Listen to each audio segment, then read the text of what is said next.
Hello বন্ধুরা, আজ আমি তোমাদের দেখাবো যে উল কাঁটা দিয়ে কিভাবে ঘর বুনতে হয়।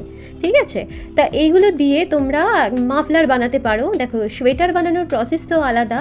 সোয়েটার বলো, বউটুপি বলো, আরও অনেক কিছু বানানো যায়, মোজা বানানো যায়, অনেক কিছুই বানানো যায়।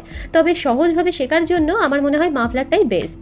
দেখো, প্রথমে একটা কাঁটা নিয়ে তোমরা এভাবে ঘর তুলে নেবে। একদম সহজ পদ্ধতিতে তোমাদের শিখিয়ে দিচ্ছি। এভাবে তোমরা ঘর তুলবে, আর অবশ্যই ঘর গুনে গুনে তুলবে। নয় তোমরা প্রথম যখন স্টার্টিং করবে তখন তোমরা 20টা কি 30টা কি 25টা ঘর নিয়ে আগে প্র্যাকটিস করবে। তারপরে তোমরা যখন এটা শিখে যাবে তখন তোমরা ধরো 50টা ঘর নিয়ে একটা মাফলার করলে তোমাদের একটা আইডিয়াতে চলে আসবে কাটার মধ্যে। দেখো, ঘর তোলা হয়ে গেল। তারপরে তোমরা এই যে দুটো করে কাটা লাগে, একটা কাটা ঢুকিয়ে একটা কাটার মুখ দেখো ওভাবে পেঁচিয়ে ওটাকে ঘরটা তুলে নেবে। এভাবে কন্টিনিউ করতে থাকবে, এভাবেই কন্টিনিউ চলবে। দেখো, একটা একটা করে ঘর তোমরা এভাবে তুলে নেবে। দেখো, একটা কাটা কমপ্লিট হয়ে গেল, ঘর তোলা। এবারে পরের কাটাটা দিয়ে তোমরা ওই ঠিক একই প্রসেসে করতে থাকবে।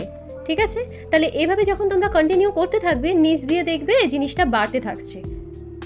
এভাবেই আস্তে আস্তে এটা লম্বা হতে থাকবে। তোমরা প্রথমে পুতুলের মাফলার করে দিলে, ঠিক আছে, তো পুতুলের মাফলার একদম ছোট্ট সাইজের মধ্যে, দেখতেও সুন্দর লাগবে। সেভাবে প্র্যাকটিস হয়ে যাওয়ার পর তারপরে ধরো নিজেদের বাবাদের জন্য করলে মাফলার, ভালো লাগবে দেখতে। দেখো, এই কাটাটাও শেষ হয়ে গেল, আবার নেক্সট আরেকটা কাটা দিয়ে তুলতে থাকবে। এভাবেই জিনিসটা আস্তে আস্তে লম্বা হতে থাকবে। ওকে, চলো।